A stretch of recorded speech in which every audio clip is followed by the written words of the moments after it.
So I'm at Hermann J. Wiemer, and I'm with the co-owner, Oskar Bynke, and who's Swedish. And you ended up here very randomly. Yes.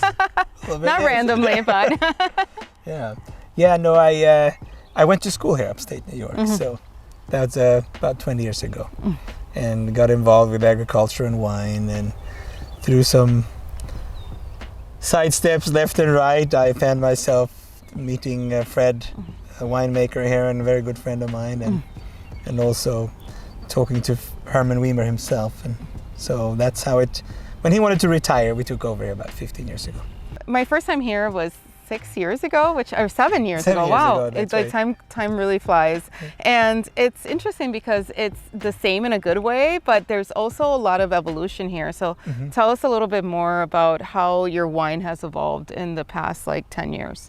Well, I also think the whole region has evolved. The wines, there's more tourism coming, and our wines get spread around the country and around the world. So I think we just overall have elevated our game.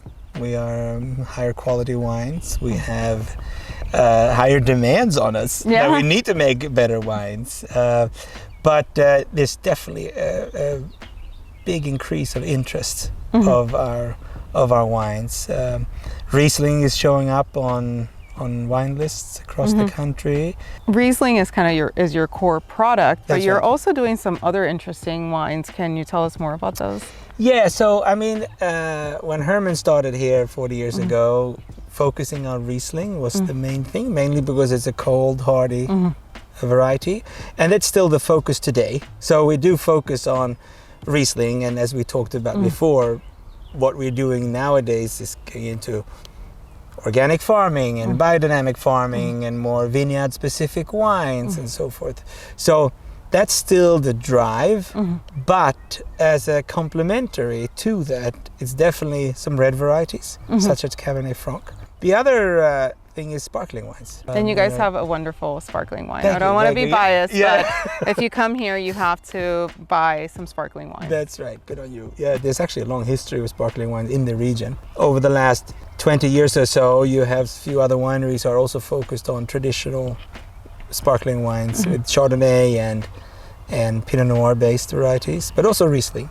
And being in the area now for 20 years, if somebody is traveling to the Finger Lakes for the first time, what are the things you recommend for them to do? I obviously drink some wine. Yep. That's what you do.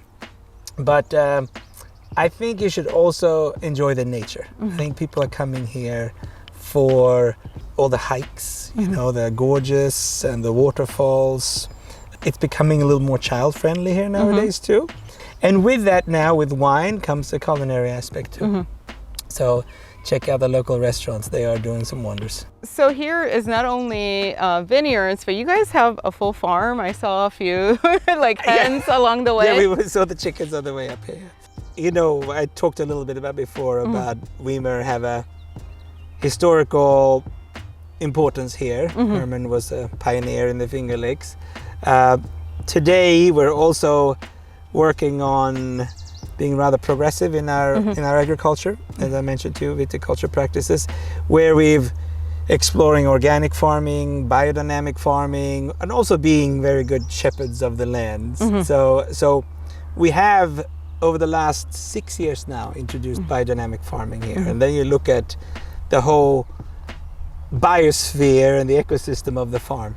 So you will see sheep, you will see chickens, we have beehives, and we make our own honey here too. And so you can buy the honey at the cellar too. Yeah, you can get so full experience. Yeah, that's right. Yeah, so there's other activities at the farm here too. That again, in order to bring a healthy ecosystem in place, so we do that too, which we find important.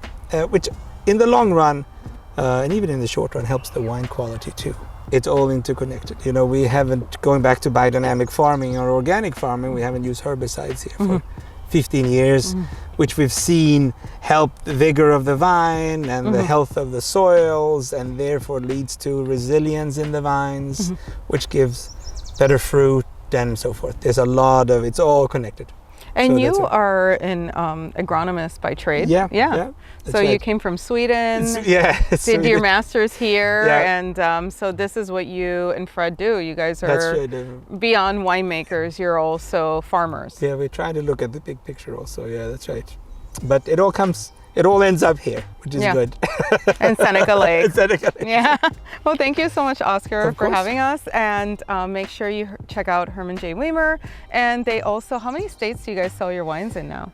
We're almost in about 40, 45 states. Okay. We even export nowadays too. So even if you can't make it to the Finger Lakes, you can have a slice of it at home. So cheers, prost. Cheers.